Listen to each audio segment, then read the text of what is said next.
Assalamualaikum warahmatullahi wabarakatuh. Alhamdulillah wa syukurillah wala haula wala quwata illa billahil aliyil azim. Bismillahirrahmanirrahim. Bapak Ibu semuanya yang kami hormati, mari bersama-sama kita bersyukur kepada Allah Subhanahu wa taala karena pada sampai saat ini kita masih diberikan kenikmatan, kesehatan, kehidupan. Ini tidak lepas dari rahmat dan kasih sayang Allah yang diberikan kepada kita semua. Sholawat dan salam mari bersama-sama kita hadiahkan kepada junjungan kita Nabiullah Muhammad sallallahu alaihi wasallam. Mudah-mudahan kita semua bisa terakui sebagai umatnya yang mendapatkan syafaatnya kelak di yaumil qiyamah. Amin ya rabbal alamin.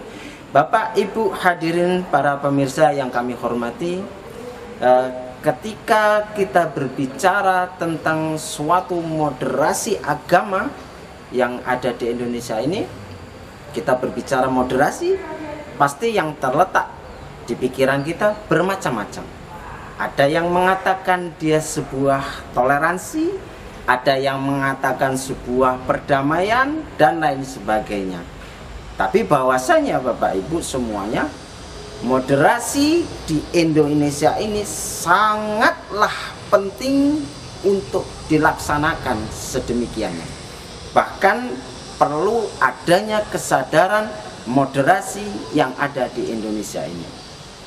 Bapak Ibu hadirin sekalian yang kami hormati, bahwasanya seperti di Indonesia ini ada sekitar 1340 lebih suku bangsa dan lebih dari 718 lebih bahasa yang ada di Indonesia. Bisa kita bayangkan, ketika tidak ada moderasi, maka Indonesia sangatlah rawan dengan konflik. Moderasi ini sangatlah penting untuk bangsa Indonesia ini. Ketika kita melihat, banyak sekali yang mengatakan kalau agama tidak bisa dimoderasi, Pak. Betul sekali. Bahkan agama tidak bisa dimoderasi karena agama sifatnya sudah final dan sudah mengikat untuk senantiasa dipelajari. Bahkan untuk fanatisme ke agamanya masing-masing itu pun diperlukan untuk menjaga akidah dan imannya. Tetapi bukan agamanya yang harus dimoderasi, tetapi cara kita untuk beragama. Karena di Indonesia ini bukanlah hanya satu agama. Ada agama Muslim, Islam dicontohkan.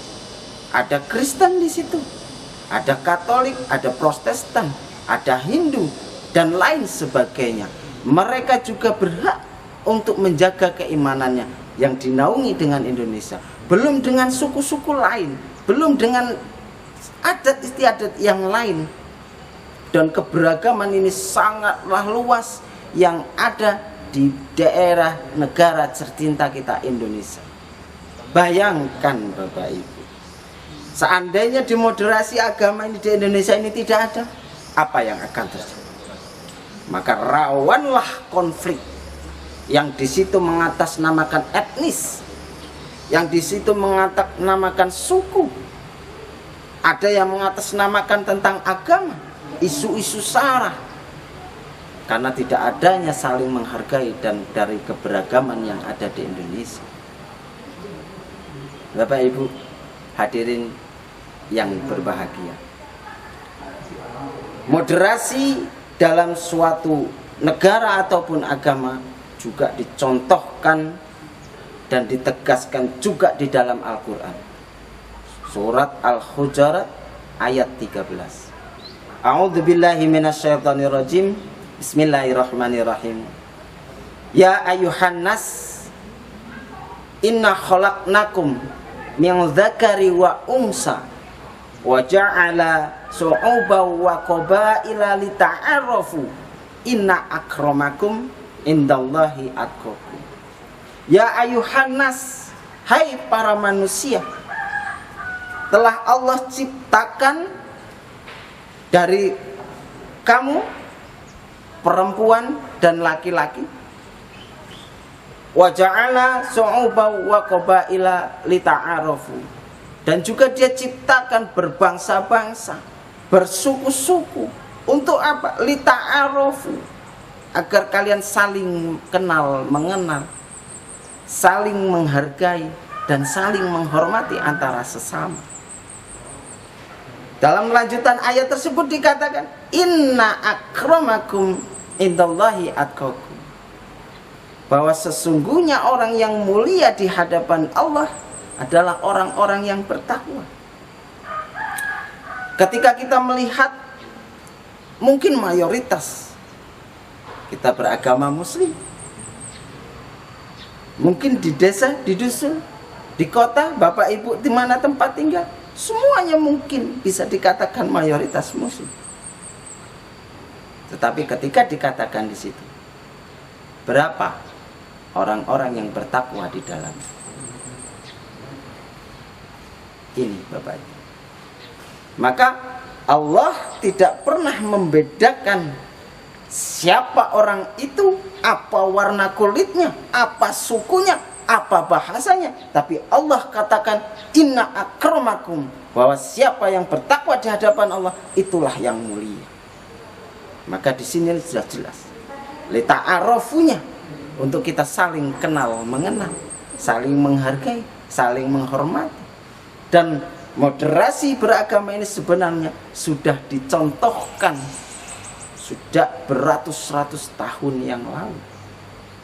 Bapak ibu hadirin sekalian yang kami hormati, ketika kita melihat asbabul nuzul ayat tersebut, sebab musababnya ayat tersebut diturunkan pada saat itu Rasulullah SAW melamar salah satu seorang gadis, yang dimana di situ diperuntukkan oleh sahabat beliau, yaitu sahabat Bilal, yang seorang budak dibebaskan dan mengikut menjadi sahabat Rasulullah sampai terkenal menjadi seorang muadzin yang suaranya sangat luar biasa.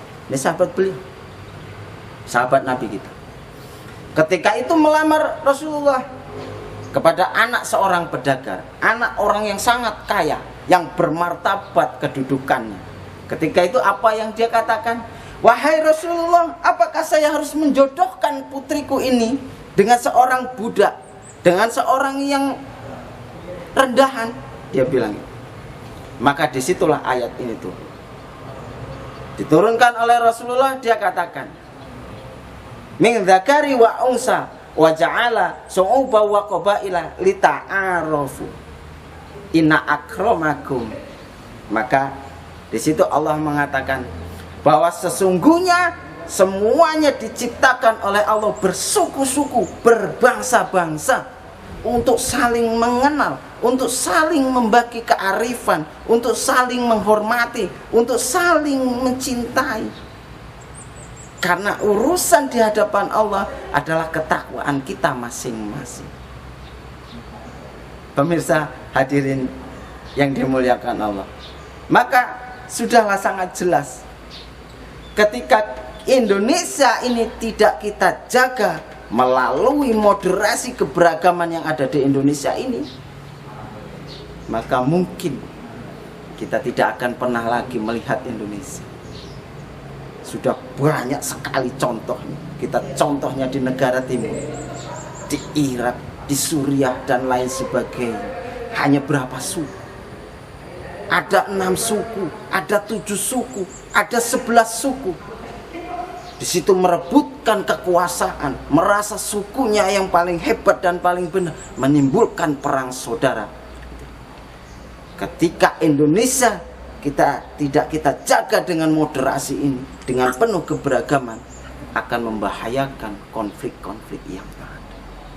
Maka di Indonesia ini, walaupun ada 1.300 lebih suku bangsa, ada 718 lebih bahasa, disatukanlah menjadi satu bahasa Indonesia. Dan di negara kita juga, sila yang pertama adalah ketuhanan yang Maha Esa. Bagi kita Muslim, Tuhan kita Allah. Bagi mereka yang beriman lain, mungkin Tuhan mereka yang mereka percaya adalah ketuhanan yang beragama yang ada di Indonesia. Coba kita lihat sila yang kedua. Maka di situ dikatakan kemanusiaan yang adil dan beradab. Ini sudah mencakup semuanya sebenarnya Bapak Ibu. Kemanusiaan, tentang siapa manusia itu. Dan semua manusia, agamanya berbeda-beda, sukunya berbeda-beda, kemanusiaan. Maka di situ diletakkan kemanusiaan yang adil dan beradab. Masalah urusan surga dan neraka itu urusan Allah. Masalah ketoleransian, keberagaman di Indonesia wajib untuk kita menjaganya demi masa depan Indonesia. Kami dari Kementerian Agama akan menjaga dan merawat secara utuh tentang keberagaman dan moderasi yang ada. Sekali lagi, bukan agama yang harus dimoderasi, tetapi cara kita beragama itulah yang harus dimoderasi. Bapak Ibu, semua orang mungkin belajar untuk benar. Semua orang menuju belajar untuk benar. Tetapi kuncinya hanya satu. Ketika orang itu mau benar, janganlah sekali-kali dirimu merasa benar. Karena ketika dirimu sudah merasa benar, sebenarnya itulah orang-orang yang tidak benar. Apalagi ditambah statement ketika dirinya sudah merasa benar. Nah, inilah yang paling bahaya. Seolah-olah dia sudah mendapatkan mandat langsung dari Tuhannya, merasa dirinya yang paling benar, tidak mengikuti dia, semuanya salah. Inilah cikal bakal terorisme yang ada di Indonesia. Dan orang yang seperti ini tidak layak berada di Indonesia. Maka di Indonesia mari bersama-sama kita jaga. Jangan merasa diri kita yang paling benar, jangan merasa kelompok kita yang paling benar. Padahal itulah orang-orang yang tidak benar. Ketika kita mau menjadi orang benar, maka rasalah bahwa diri kita adalah orang-orang yang belum benar. Memperbaiki untuk bisa menjadi benar. Terima kasih. Wassalamualaikum warahmatullahi wabarakatuh.